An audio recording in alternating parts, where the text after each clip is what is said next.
احسان۔ کسی بستی میں ایک عالی حوصلہ شخص رہتا تھا جو تنگ دست ہونے کے باوجود دوسروں کی مدد کرتا تھا۔ ایک دن اس کے پاس ایک شخص آیا اور کہنے لگا، میں نے ایک شخص سے قرض لیا تھا مگر وقت پر نہیں چکا سکا۔ وہ مجھے قید کر دینا چاہتا ہے۔ میں تمہارے پاس سوالی بن کر آیا ہوں، میری مدد کرو۔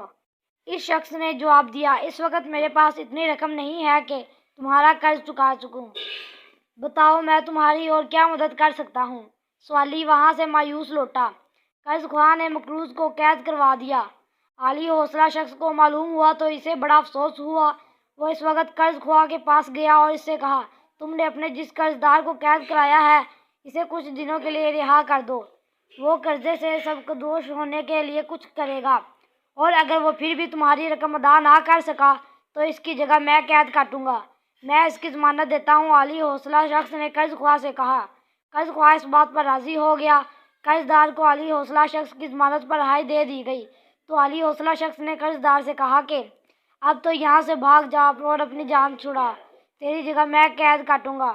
قرض دار فرار ہو گیا اور معاہدے کے مطابق قرض خواہ نے عالی حوصلہ شخص کو قید کرا دیا۔ جب قید کی سختیاں جھیل رہا تھا تو اس کے ایک دوست نے اس سے کہا، یہ کہاں کی دانائی ہے کہ پرائی مصیبت تم نے اپنے گلے میں ڈال لی ہے۔ قرض دار کو تو فرار ہو گیا اور تم اس کی جگہ قید کاٹ رہے ہو۔ عالی حوصلہ شخص نے کہا، وہ میرے پاس والی بن کر آیا تھا، مجھے افسوس ہے کہ اسے کچھ نہ دے سکا۔ تم اپنی جگہ ٹھیک سوچ رہے ہو، میں نے بھی جو کچھ کیا غلط نہیں کیا۔ اس کے سوائے اس کی رہائی کو کوئی صورت تھی کہ اس کی جگہ میں قید ہو جاؤں۔